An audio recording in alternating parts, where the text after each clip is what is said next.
Muy buenos días, el tema de hoy es por envidia. Vamos al libro de Marcos capítulo 15 versos 9 al 11. Y Pilato les respondió diciendo: ¿Queréis que os suelte el rey de los judíos? Porque conocía que por envidia le habían entregado los principales sacerdotes. Mas los principales sacerdotes incitaron a la multitud para que le soltasen más bien a Barrabás. Por envidia. Encontramos acá la palabra de Dios como el Señor Jesús fue vendido por envidia, porque aún los principales sacerdotes sentían envidia por el éxito que tenía el Señor Jesucristo, porque había tenido más éxito que ellos y la más reconoció a nuestro Señor Jesucristo por su sabiduría, por su conocimiento, por la revelación que Dios le había dado al Señor Jesús y cómo hablaba con denuedo la palabra, y muchos fuera de eso el Señor lo usaba con milagros, prodigios y señales, y el pueblo se iba tras nuestro Señor Jesucristo y muy pocos seguían a los sacerdotes o a los mismos judíos, y el Señor Jesús, la fama había crecido que inclusive había momentos en que lo querían coronar como rey de los judíos, pero aún el Señor Jesús se escabulló para huir de entre los que los tenían ahí para tomarlo y ponerlo por rey. Pero acá encontramos que por envidia, y por envidia es precisamente, de pronto usted le va bien en su trabajo, en sus proyectos, de pronto usted en su ministerio, en su liderazgo le va muy bien, de pronto usted es un buen líder, un buen pastor, de pronto su ministerio ha crecido y se ha multiplicado, de pronto Dios lo usa sobrenaturalmente, pero por envidia otros como que murmuran y critican de usted, tal como sucede con nuestro Señor Jesucristo. Aún los mismos que el Señor Jesús sanó, restauró, liberó, echó fuera demonios, que el Señor entró y hizo milagros en esas personas, fueron los mismos que empezaban a decirle crucifíquenle, fueron los mismos que decían que crucificaran a nuestro Señor Jesucristo. ¿Cómo no hablarán de usted y de mí? Así el Señor nos use de una manera sobrenatural en revelación y conocimiento y entendimiento, pero es el Señor el que está obrando en nosotros y permite muchas cosas que otros por envidia de pronto hablen, murmuren de usted o de mí, y es precisamente porque también lo vivió nuestro Señor Jesucristo. Pero como estos hombres por envidia no querían que el Señor Jesucristo viviera,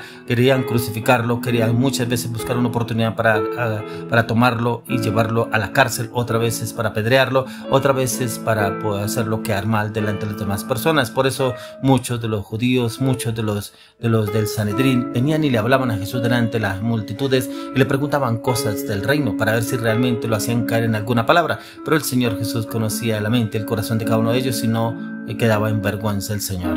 El Señor viene obrando a través de nuestra vida, nuestros corazones, pero por la fidelidad y por amor a usted y por amor a mí, como el Señor nos usa en el conocimiento, en el entendimiento, el discernimiento, la revelación de la palabra, pero también en poder predicar a otras personas, llevar el mensaje, el evangelio y poder ganarnos a muchos para Cristo Jesús. Pero no faltan los que se llenan de envidia para mirar cómo usted y yo caemos.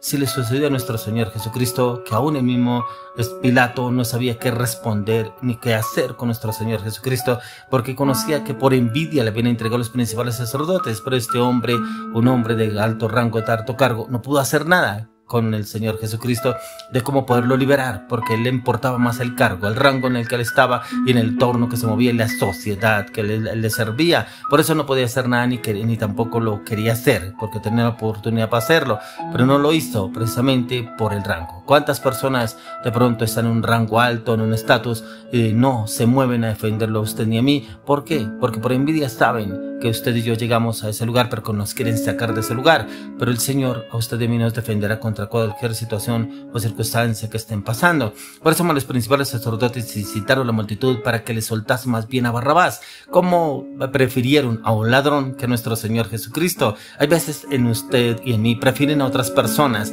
porque les parece más gracioso, porque les parece la persona como mejor. Es que me parece mejor esa persona que no él, que ese pastor, que ese líder, no esa iglesia, no ese ministerio, no ese liderazgo. Yo creo que mejor esto. Si lo hicieron con nuestro Señor Jesucristo, que miren a quienes escogieron a Barrabás y no escoger a nuestro Señor Jesucristo, que les dio todo, les dio libertad, los alimentó, les multiplicó los peces y los panes. A cuántos el Señor nos sanó, nos echó fuera demonios, a cuántos a los ciegos los liberó, los sanó, inclusive a cuántas personas, a los paralíticos, los cojos, los sanó el Señor. Pero aún así ellos no vieron eso. Ellos lo único que le importaba era deshacerse de él, y aún como tenían a favor a los del concilio, aún tenían a favor a los altos jerarcas de la iglesia. Usted y yo de pronto nos sentimos así, de pronto tienen más a favor a otras personas personas de alto rango, de pronto la sociedad, de pronto de otro estatus en el círculo donde nos movemos, pero tenemos al Rey de Reyes, al Señor de Señores, que Él es el que levanta bandera a favor nuestro. Nuestra confianza no puede estar en el hombre. El Señor Jesucristo sabía que el que tenía el poder y la potestad era el Padre y que el Padre se la daría a Él.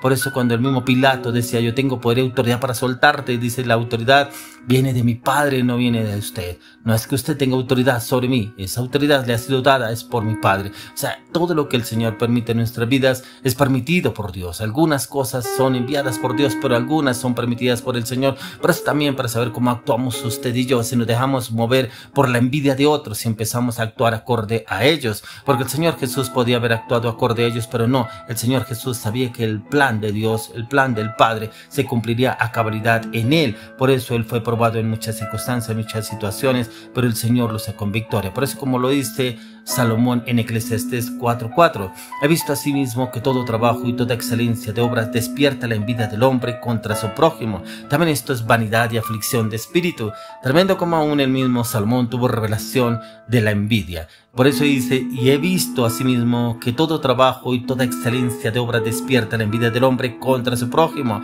De pronto usted y yo hacemos las cosas no como para el hombre, sino como para Dios. Que el Señor nos vea en su excelencia, en su perfección, en su restauración, en su cambio, en su transformación a la luz de la palabra, cómo nos esforzamos, cómo nos metemos en ese tiempo, clamor, ayuno, intercesión y meditación, estudio de la palabra, para que el Señor nos perfeccione en su voluntad, en su propósito, en su llamado. Y de pronto a otros no les gusta. Aquí lo dice también el rey Salomón, lo dice, visto así mismo que todo trabajo y toda excelencia de obras despierta la envidia del hombre contra su prójimo. También esto es vanidad y aflicción de espíritu. Claro, la vanidad que de pronto despierta en otros, pero la aflicción de espíritu que despertará en usted y en mí, si estoy haciendo mal, estoy haciendo bien las cosas, ¿qué será lo que no les gusta? Y como que a veces pensamos, ¿será que hago esto, hago lo otro? No, pero yo voy a hacer lo que Dios le agrada. ¿Por qué? Porque venimos a cumplir la voluntad de Él que nos envió, del Padre, de nuestro Señor Jesucristo, el cual nos rescató de las tinieblas a su luz admirable, y es en Él que debemos buscar la respuesta. La aprobación debe venir primeramente de Él. Si usted y yo le agradamos al Señor, le agradaremos a nuestro entorno, pero primeramente debemos entrar y mirar cómo estamos obrando delante del Señor, si lo estamos haciendo bien o lo estamos haciendo mal. No si lo estamos haciendo bien delante de los hombres, porque por más que usted y yo nos esforcemos por hacerlo bien delante de los hombres siempre nos van a criticar y nada les va a agradar lo que usted y yo hagamos. Por más que lo intentemos hacer en excelencia, en perfección, no les va a gustar, no les va a agradar, porque piensan, porque no hizo esto, porque no hizo lo otro, porque no habló tal cosa, porque no acomodó esto, porque no cambió esto, porque no cambió lo otro, porque no pensó en esto, porque no pensó en lo otro. Porque casi siempre encontramos usted y yo personas que nos juzgan, personas que vienen y nos dicen, ¿por qué no hice esto, por qué no hizo lo otro? Venga, ¿y por qué no vamos bien en la oración? Y que Dios revele y muestre qué es lo que debemos cambiar y transformar, porque muchas personas quieren que usted y yo hagamos las cosas como ya les parece, pero usted y yo no estamos para agradarle al hombre, estamos primeramente para agradarle y hacer la obra perfecta conforme a la voluntad de Dios, acorde a las Escrituras. Y es por eso que el Señor quiere llevarnos a ese cambio, a esa transformación. Por eso lo encontramos también en el libro de Hechos, capítulo 7, versos 9 y 10.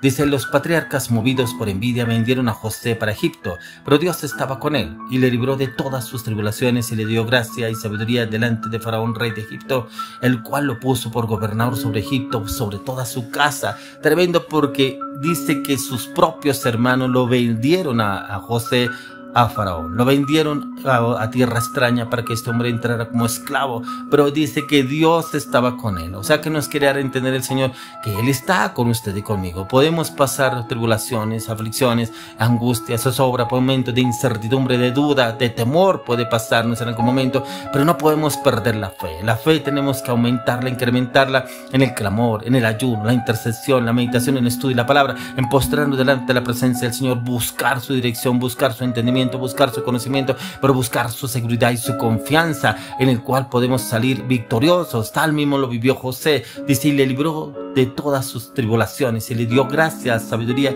delante de Faraón, rey de Egipto. Miren lo que el Señor hizo con José. Le dio gracia y sabiduría delante del rey, delante de Faraón, rey de Egipto, el cual lo puso por gobernador sobre Egipto y sobre toda su casa. Mire que él no se enfrentó contra sus hermanos, no se enfrentó contra la situación, no renegó contra Dios, no renegó contra contra Faraón, no renegó contra sus hermanos porque lo vendieron. No, mire que él se postró delante del Señor, se apoyó en el Señor, y que el Señor lo orientara y lo direccionara, el Rey de Gloria. Él sabía cuál era el Dios de Jacob, su padre, y cómo el Señor le haría también la conquista y la victoria en todo. Por eso el Señor lo exaltó hasta lo sumo, lo colocó como gobernador sobre Egipto, pero como también el Señor fue afrentado. Él por envidia fue también entregado, vendido, nuestro Señor Jesucristo. Pero el Señor dice la palabra que Dios lo exaltó hasta lo sumo, que lo sentó a la diestra de Dios Padre y lo puso por rey sobre todo y para todo y en todo. Hoy el Señor quiere exaltarnos a usted y a mí, siempre y cuando confiemos en Cristo Jesús.